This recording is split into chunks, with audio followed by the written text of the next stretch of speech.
اعوذ باللہ من الشیطان الرجیم بسم اللہ الرحمن الرحیم۔ بخاری شریف جلد اول حدیث نمبر 625۔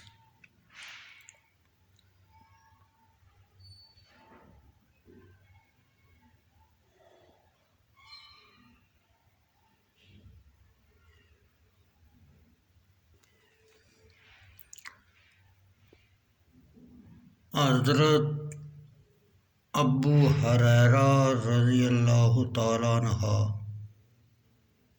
نبی اکرم صلی اللہ علیہ وسلم سے راوی،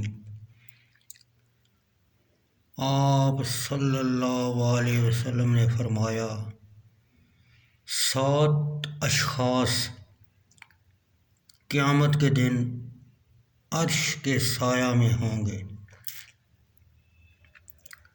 جبکہ اس دن سوائے سایہ عرش کے کوئی سایہ نہ ہوگا۔ اول، امام عدل کرنے والا۔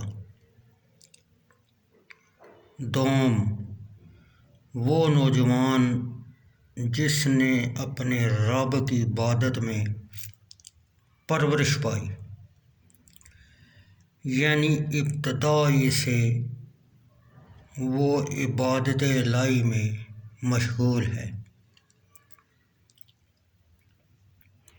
سوم، وہ شخص جس کا دل ہر وقت مسجد میں رہتا ہے، یعنی مسجد میں جماعت کے ساتھ نماز پڑھنے کو لازمی سمجھتا ہے۔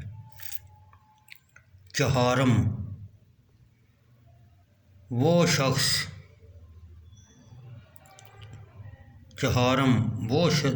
دو شخص جو اللہ کی رضا کے لیے حقیقی محبت لگاتے ہیں، نہ کہ اظہار کے لیے،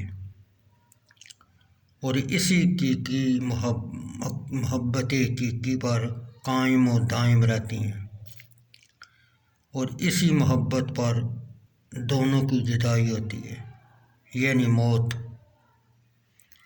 پنجم، وہ مرد جس کی صاحب منصب جمال والی عورت دعوت گناہ دے اور وہ کہے میں اللہ سے ڈرتا ہوں۔ ششم، وہ شخص جو چھپا کے صدقہ کرے یہاں تک کہ جو اس کے دائیں ہاتھ نے خرچ کیا اس کے بائیں ہاتھ کو معلوم نہ ہو۔ ہفتم، وہ شخص جو تنہائی میں اللہ کا ذکر کرے اور اس کی آنکھوں سے آنسو بہہ رہے ہوں۔